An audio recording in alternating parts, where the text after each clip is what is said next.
RF family, it's Ashley Brett and Redemption Fellowship, and we have the honor of having Jacinda Jacobs with us here today. You guys are in for a treat. She is such a powerhouse, but she is awesome. Yes, you can already see her personality coming in. She's awesome on the inside out. It's so funny. We kind of met each other through a mutual friend, and I ended up going to her conference and buying her book and just have been following her ever since. And she is just a ball of inspiration and just God's used her in so many ways. So I'm so excited for her to be here today.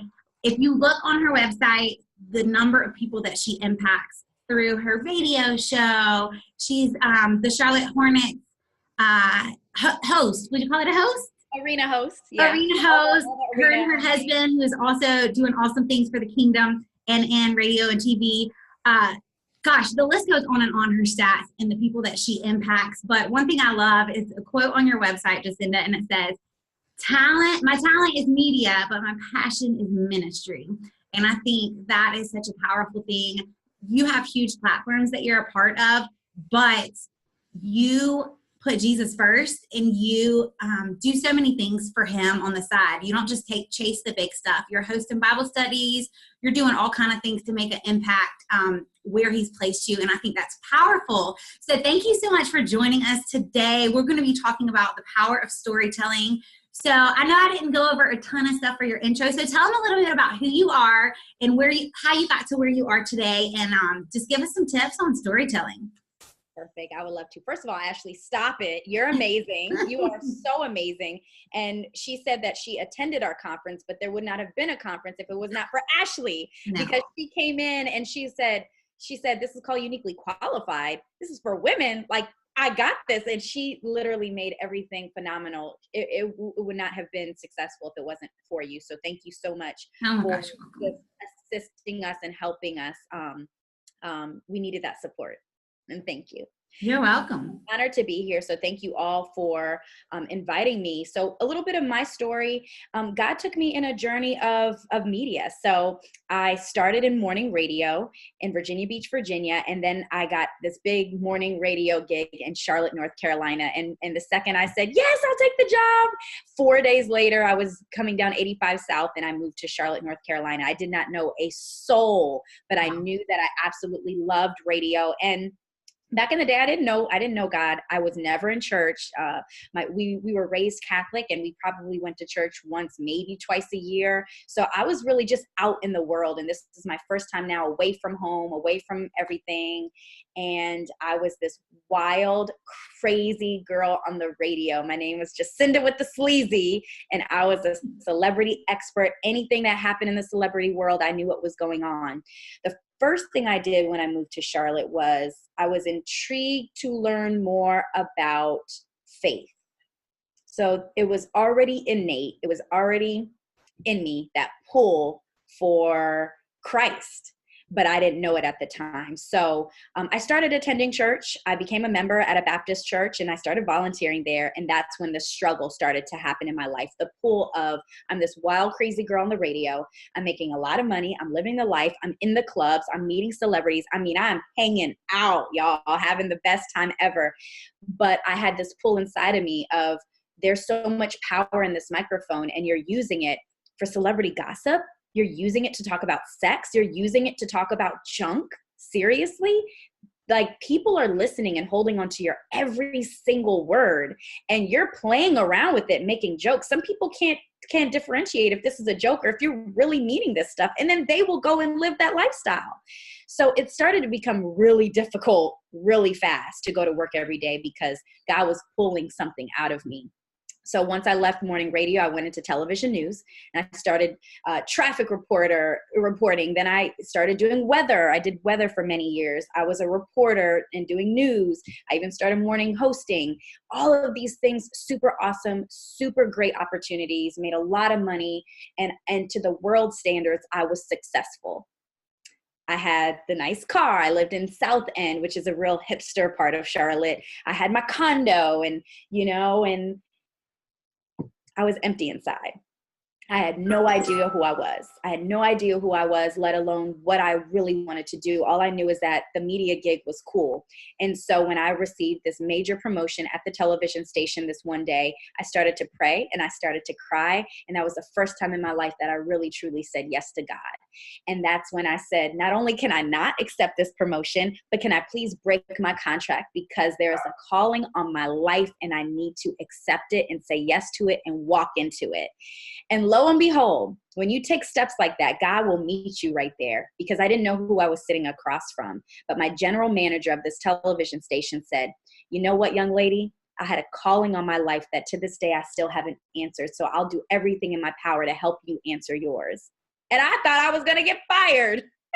But it was in that moment that the station allowed me to step out and start to figure out who I was and for God.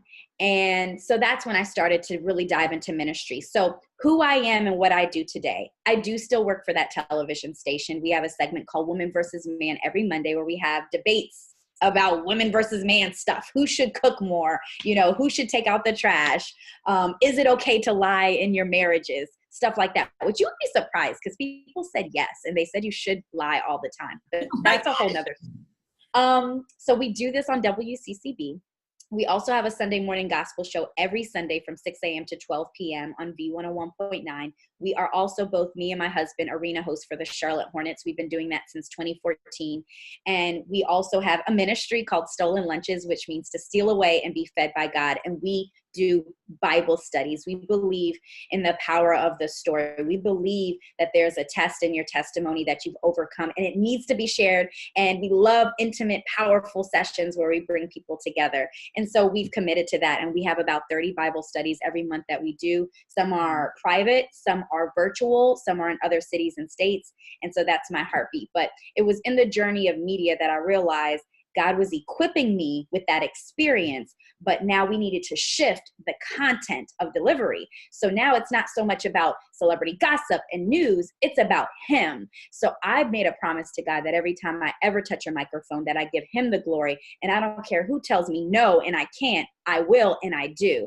And I've been surprised in learning that every time that I step up to the plate and affirm my love in Christ, I actually have so many more doors open up because of that.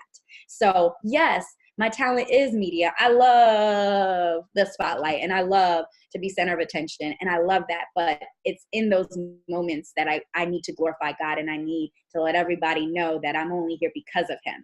Right. So he's expanding my impact and influence, not for Jacinda, for him. And so it's taken me a long time to learn that. But yeah, my media background is the experience. That's the fun stuff. But my passion and why I wake up every single day is for work for the kingdom. Yes. Well, I think that's evident in everything that you do. And I think one of the most powerful things that I feel like is such a gift for you is that storytelling, and is, I think, obviously it's a God-given gift. I know that you have worked really hard to develop it, and you've had a lot of great people that he sent along the way. I'm sure that have taught you some stuff, but you know, in our fellowship, we have tons of pastors and leaders that are making impacts in their cities all over the United States. And it's really cool. We have a really diverse group. So some are parachurch ministries and some are lead pastors. So I think storytelling is such a gift and such a needed thing in the body of Christ, because we want to, just like you said, we want to kind of brag on Jesus and talk about the things he's doing, talk about how he's changing lives. And, you know, passion is contagious. And, you know, when I celebrate what God's done in my life, you celebrate what God's done in your life. And then before you know it, the whole room's jacked and excited and talking about Jesus. And so what could you share with us, all of us, and I say myself included, because I want to be a better storyteller. What are some tips and tricks to get good at storytelling? I got you. I'm excited about this. I realized I was great at storytelling years ago when my family and I went on a trip to Nag's Head. And so it was my mom driving, me in the passenger seat, and my brother's in the back seat. And I said, oh, I saw the craziest movie the other day, y'all. It blew my mind. And I was like, you want me to tell you about it? And they said, yes. I literally told them the whole movie. And by the time the movie was finished, we were pulling into Nag's Head. And they were just like on the edge of their seat. And it was to the point that you could feel like you were in the movie. You felt like you were watching that. And it was then that I said, wow, I love details and I love painting those pictures for people. And so to this day, I still do that. Like I love watching a movie. I have a girlfriend and even my husband that both, I'm like, you want me to tell you about the movie? And they're like, yeah. And I love just taking them through the whole movie. Just did it with my husband and with my son the other day. So there is an art to it. And that's actually one of our secret weapons for our Bible. We don't need the PowerPoints and all this and that. And sometimes we get boggled down with all the technology of stuff when really, if you think back, years and decades and centuries ago, that's all we had. All we had was the story, you know, and that's how we live. That's how we embrace history. Those are memories. That's how we learn. That's how we grow. It's in a story. There's so much power in it, and the delivery behind it can make or break the emphasis and what's really being received from that story. So sometimes with all the effects and all these other things, we can, you can add to it, but sometimes we take away from the simplicity of just being detailed in your story. And so what I've learned is that you have to find your shtick, find your thing. For me, it's a little bit of comedy. So I like to poke fun at myself and I like to add a little bit of humor, but that's not everyone's thing. So for example, if that's not your thing, don't do it, but definitely do and embrace what is a part of you. So another thing that I embrace too is that I say words fun. I say words weird. I say yo, I say y'all, I say all these things. And so I remember years ago, someone telling me to kind of clean that up. And, you know, if you want to go, if you want to go somewhere in life, you know, you need to just kind of like cut out some of the y'alls, cut out some of the yo-yo and all that stuff. And I remember him saying that. I literally can see us in the break room at the television station. And I took in his feedback and he was great for saying that.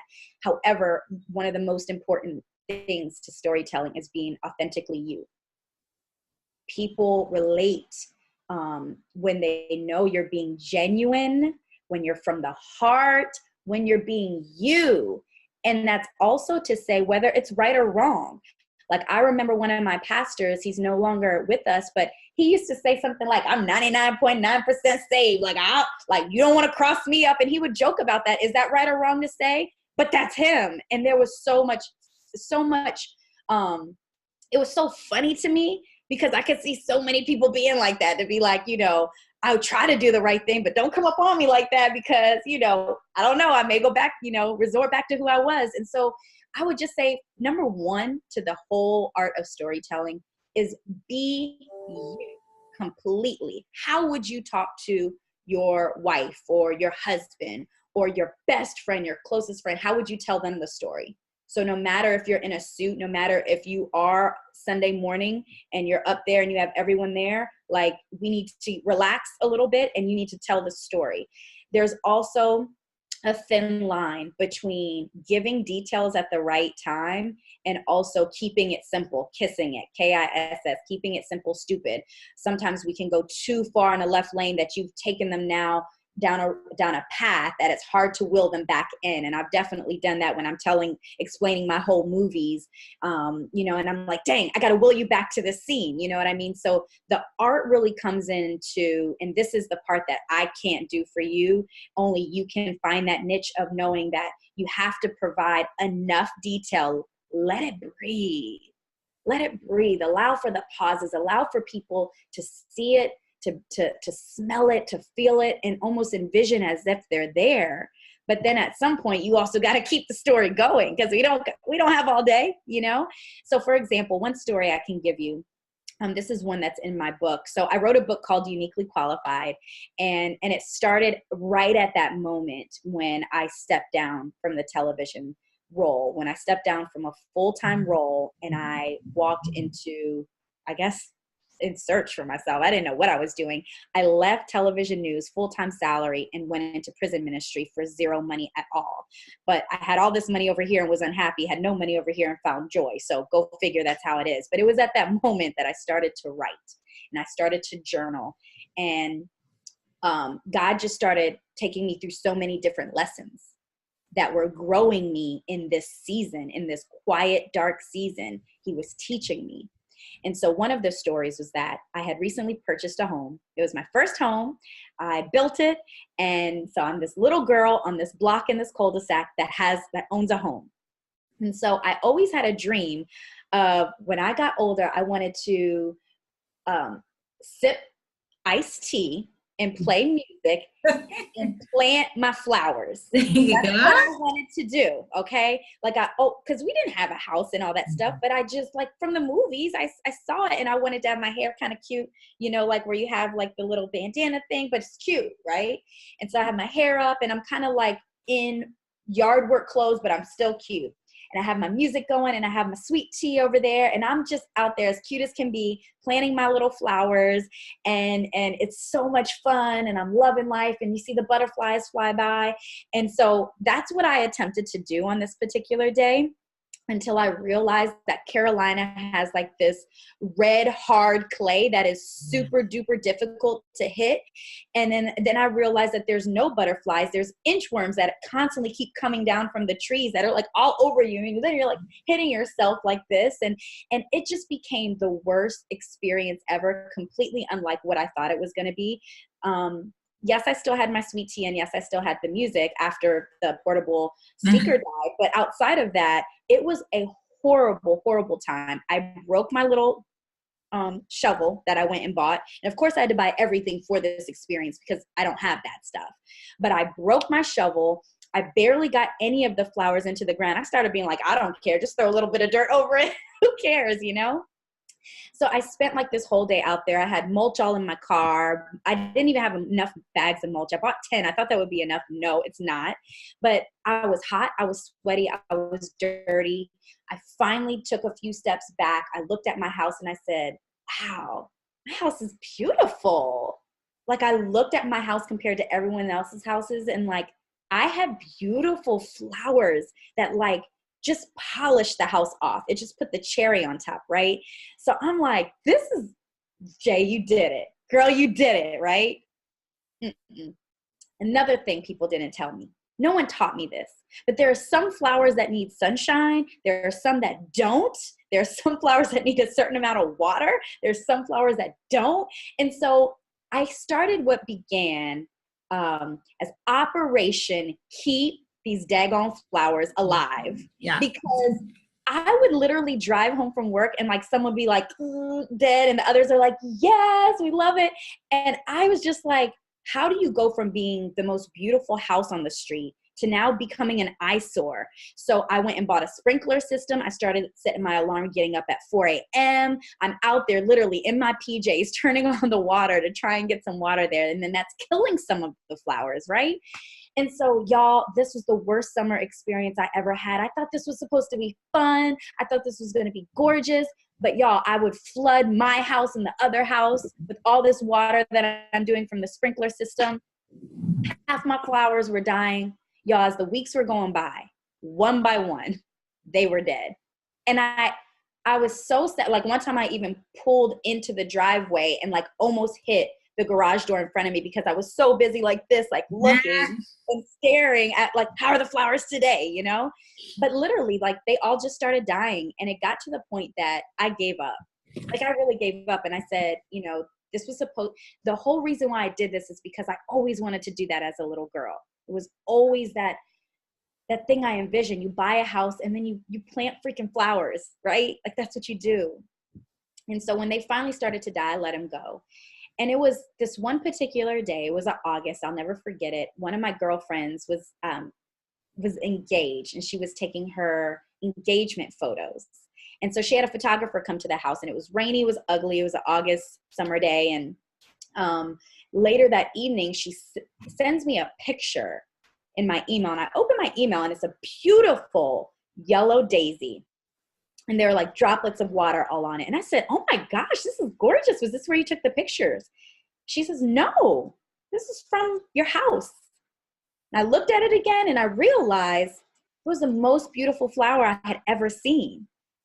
And it was right there that God literally spoke to me and said, this flower has been there the whole time. but all you keep seeing is death and destruction, and all you keep thinking is how hard this is and how you want to quit and how you can't keep these flowers alive. But there is beauty still in your garden, but you have to take the time to notice it. And so it was right there that I was just kind of awakened to know that there are things that we go through in life, some good, some bad. But even when you are going through dark seasons, even when there are a lot of horrible things happening around you, God still plants beauty, and God will still shower little blessings in between there. But if you can stay focused on that, then you can stay ahead and you can stay on top.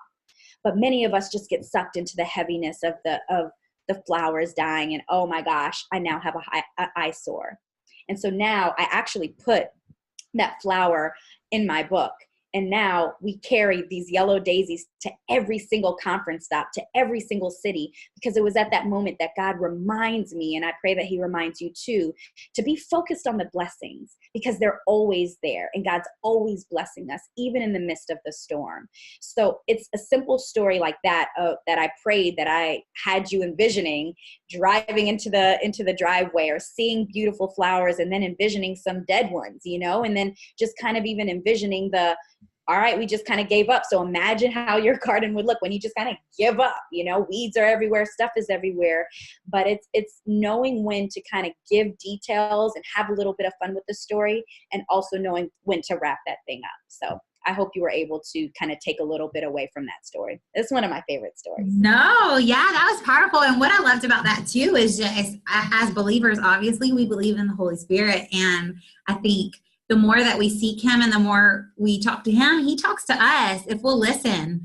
And I think that helps us contribute to our story, is just taking that time to get before him and be quiet and be still and let him talk to us, because there's things he's going to show each of us individually, that he doesn't show other people. So if I had to ask you another question, like what qualities, like when you're looking for a story to tell, or at the news, for instance, do you guys, obviously your company was willing to like basically make a position for you and change your position and do all that to kind of keep you because you had a guest? Like what are some of those qualities you think that make that good storyteller?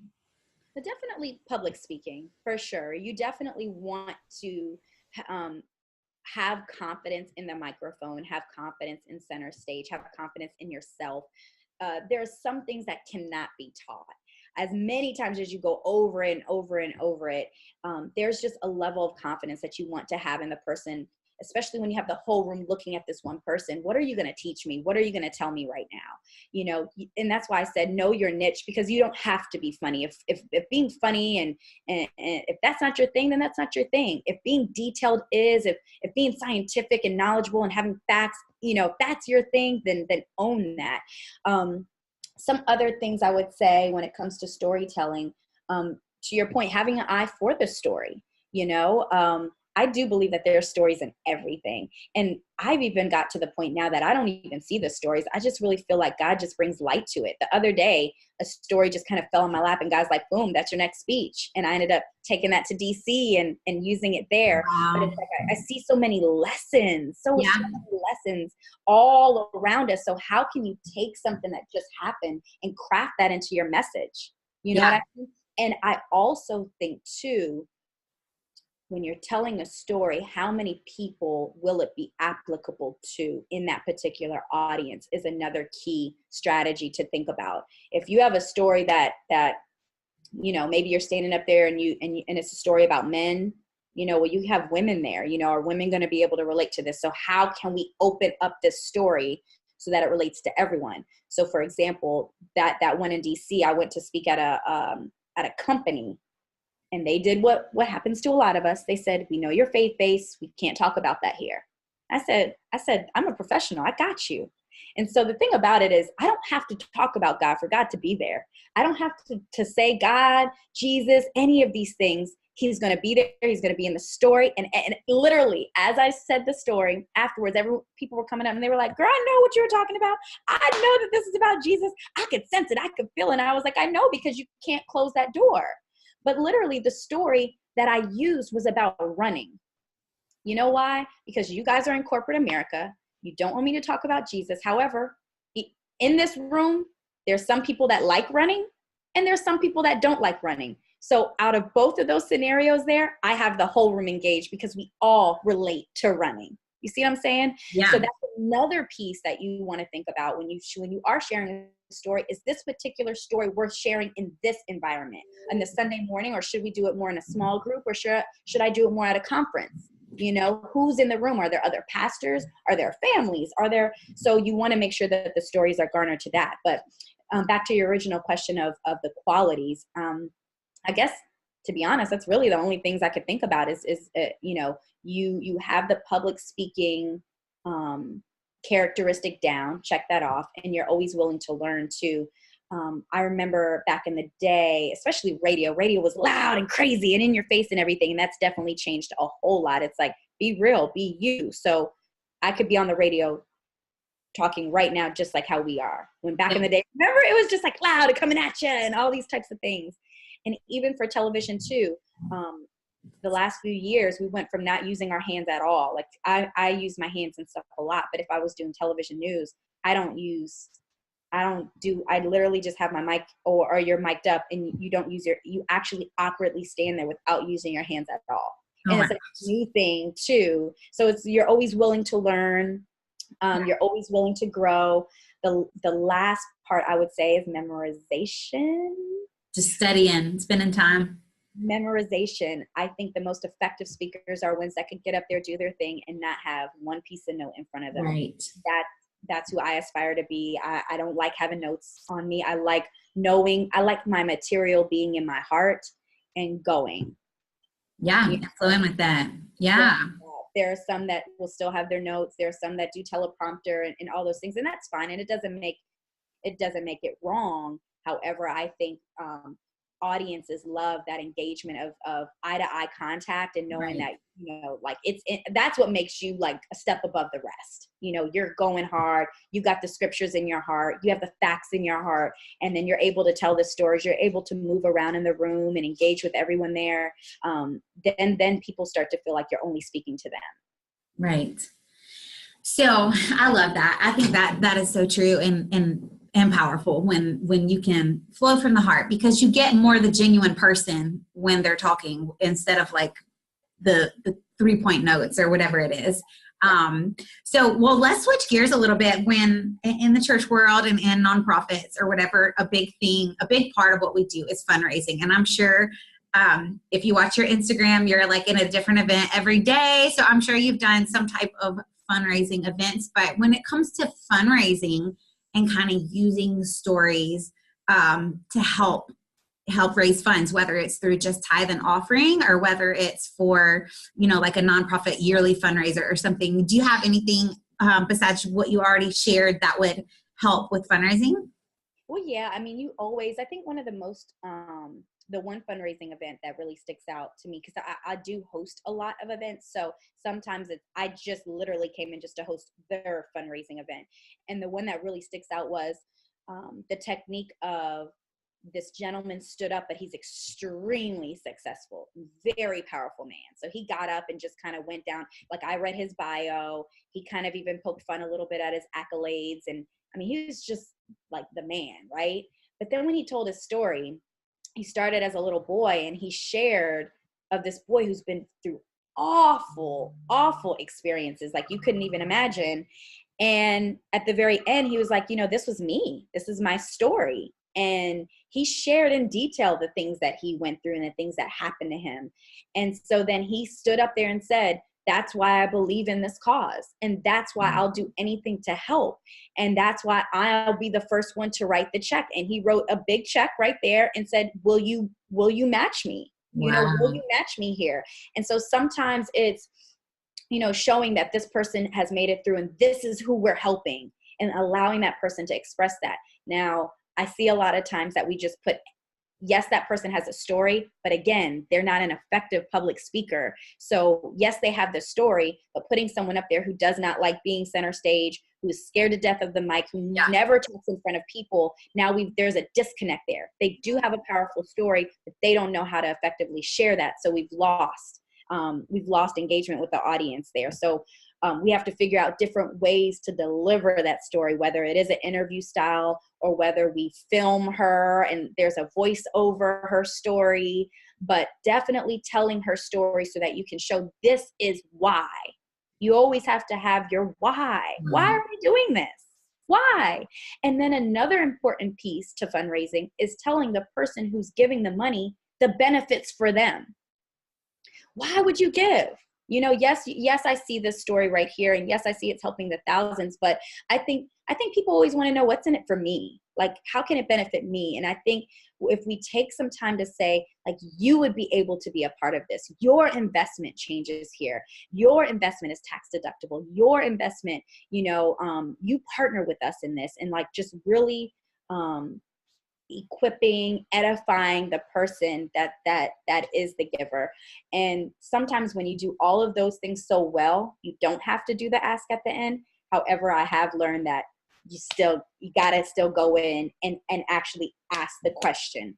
Will you donate? Will you sew in right now? Who will? The show of hands that, like, let's do that right now. You do need that last final push, but you don't need that whole push throughout. You just need to let it happen organically and just really pulling and toying on the emotions. There are two different types of people. There are people that will move off of emotions. So whether, right, me too. If you get me laughing, I'm in there. You get me crying, I'll just give you whatever you want. You know what I mean? So you get my emotions and I'm there. There are other people that say that's all good, but like, I need numbers. I need facts.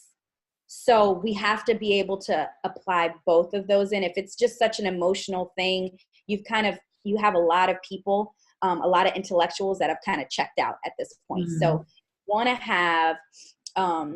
you want to have something for both. And even when it comes down to the different learning styles, there's so many different people that receive information differently. So some may say, well, this is awesome that I got to watch her story, and you gave me so many facts and stuff, but where did you get that from? And like sometimes handing out something, like you want to touch something, you have a kinesthetic learner that's there that wants to see it, touch it, feel it, and talk it back. So, just trying to have as many boxes checked as possible. So, so when we are doing the fundraising, we want to tell the story. We want to make sure we're telling the story as effectively as possible. So if that person does not feel comfortable and has never done it before, let's think of other ways to capture that story. Let's dim the lights. Let's have the music going. You know what I mean? Let's really add to this. And then let's have someone come up right after that can then punch it and say, in America, 23,000 people go through this every single day. Think about this. Every 5 minutes this is happening. So let's look at the clock right now. It's 4:58, and then you talk. I've spoken for 5 minutes. In that 5 minute time frame, this just happened. Whoa, 5 minutes, this just happened. Maybe you're showing something on the screen. Again, this is for the visual learner now. Right now I have our team that they're handing out this pamphlet and I want to know if you will sign. Will you commit to this? If you will commit, this is what we're doing. And then you follow it up with the ask. So I found those to be most successful. You can't go into a fundraiser without the, the storytelling. I have seen some that haven't worked. And here's what I mean. There are some, and this is like, these are still faith-based organizations. So sometimes we do things too worldly. And what I mean is, what would people like to come to? Okay, you have the silent auctions. Okay, you have the after work mixers. You have the you get a drink ticket type of thing. So you have a glass of wine or something like that. But there are times that it can be too fun. Like you have the live music and all that type of stuff that people get caught up in the conversation and people are having so much fun. That they forget to give. Get the mission and bit of why you're there. That's good. I've been to some amazingly successful events that then they did the give and the ask at the end or toward the middle. And we've literally had to clap and yell and be like, can we get silence in the room? Like there's like it's kids and it's all adults. But you created such a fun event. We've given these people here everything that they would like to get them here. But now that they came, they totally forgot why. Right. And then you miss the point and you spend a lot of money and get no money back. Yeah. Wow. Yeah. Well, that's great. That's great advice. And I think the last question I have as we kind of wrap it up is, who do you follow? Who do you get inspiration from? Who do you kind of, whether it's on social media or blogs or websites, or how do you constantly get better at what you do? Do you have anybody you watch, your favorite go-to people or podcasts or things like that might be helpful to some of our viewers? Oh, yes. Definitely Super Soul Sunday, Oprah Winfrey. And it's simply because she does it so well. All she does is find amazing people and sit them down and let them tell their story. That's it. But again, so it's exactly what we're talking about. She's not reinventing the wheel. She doesn't know all this stuff. Shoot, she just sits there, she tees up the questions, and she allows for their art, for their craft, for their experience, for their expertise to flow. That then, inspires all of us. So she has figured that out. And I love that I get to hear different stories every week. I get to kind of trust this person's from India and he's talking about, this, some person is an Olympic, this person, and so we all are so similar at the end of the day, but our stories are different, and how you've gotten, how you get there is so different. And I just get intrigued to hear about it. So she inspires the mess out of me. And so I follow Super Soul Sunday like crazy. And then I also make sure I read one book every single month. So I'm always in a book, and my devotion time in the morning is very important. But definitely the books, staying, constantly being a seeker of knowledge and trying to learn, because I learned that I like to talk. And if I like to talk, that means I have to know what I'm talking about. There's still a level of research and learning that I always have to have so that I can continue to talk. Yeah, I love that. Well, you have been such a gem to share with us today and give some of your time. I know you're a busy lady all over the place, but your story is so inspiring. Can you tell us a little bit about if people want to get your book, or you guys have your tour that started out with 7 cities and has grown to like however many now. How can people kind of follow you and tell them some of that? Yes, so I am uniquelyqualified.com. That is our website. So I wrote a book. This was basically about the hellstorm that I was in, of breaking away from what the world deems as successful to just saying yes to God and finally walking out what God had destined for me to tap into. And so it's just knowing a lot of us go through that stirring season of like, I know there's greater out there. I know there's more for me. It can't just be this.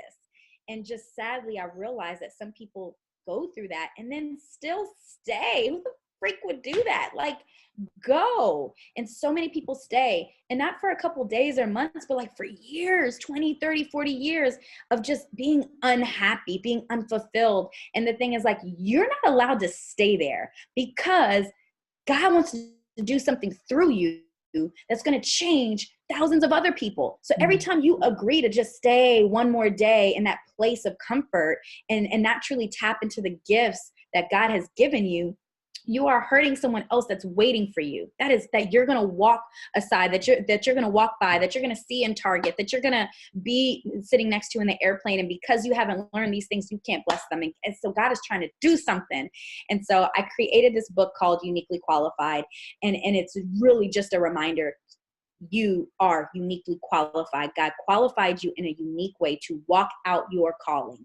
Period. There's no excuses. I'm tired of them. I go crazy when I hear someone give me the list of excuses. I don't care that you have kids. I don't care that the money ain't there. What I'm here to tell you is that you can take baby steps. And if you just say yes to God, He will work it all out for His good. And you will love life and feel joy and walk in peace every single day of your life, while you are evoking change in everyone that you see. And you are just being the light that God has called you to be.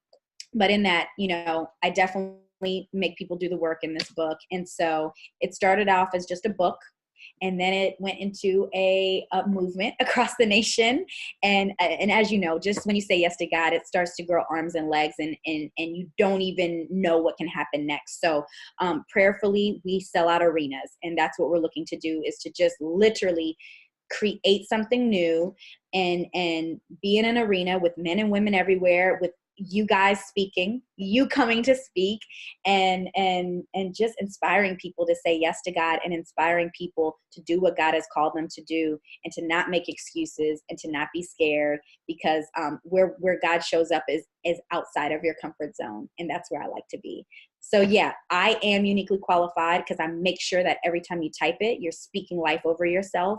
Yes. I am uniquely qualified, and it is there that we can get connected. And if there's anything you're doing that we can partner with, we want to do it, because our slogan is, you can't do life alone. We have to lock arms with each other, because everything that God is calling you to do, you need a team for. And so we're here for you. And I pray that you can be here for us and with us as well, so that we can all do this together and have everybody in love with Jesus. Yes. Yes. Well, name a few of the cities that you guys have coming up. Okay, gotcha. So coming up in May, we'll be in Chicago, and May 18th, and June 22nd, we'll be in New York City. In June, we'll be in Toronto, and we're taking a month off from there to reprogram for 2020. And then in October, we'll be in Charlotte to do it really, really big here in our city. But we've already been to Greenville with you guys. We've been to Atlanta and Tampa and DC. So every month we're in a different city, but also with our ministry, Stolen Lunches, we'll be in Jamaica in a couple weeks for our spiritual retreat. So we're always somewhere, we're always doing something. And I can't believe that I love this. Like, I cannot believe that I get to be in my Bible, that I get to be studying God, I get to be chasing after his heart. And that's what he's called me to do. Can't believe it. It's so awesome. Well, I think your passion exudes out of you, and you can definitely see that you have a gift and that God uses you. And so thank you. Thank you so much. Just for saying yes. I think the boldness and the confidence that you give others to obey the voice of God and to step out there when you don't know all the answers is so inspiring and impactful. And I think there's so many people that are on the edge of doing big things, but because of bills and kids and whatever, it's scary. So thanks for being so bold to share your story and just honestly to chase God every day in every aspect and every opportunity he opens, just to see you put your twist on it is awesome. You're such an inspiration to the body of Christ. And thank you so much for joining us today. You too. And anything you need anytime, it is done, Ashley. I really mean that. Thank you. Thank you so much. You're awesome.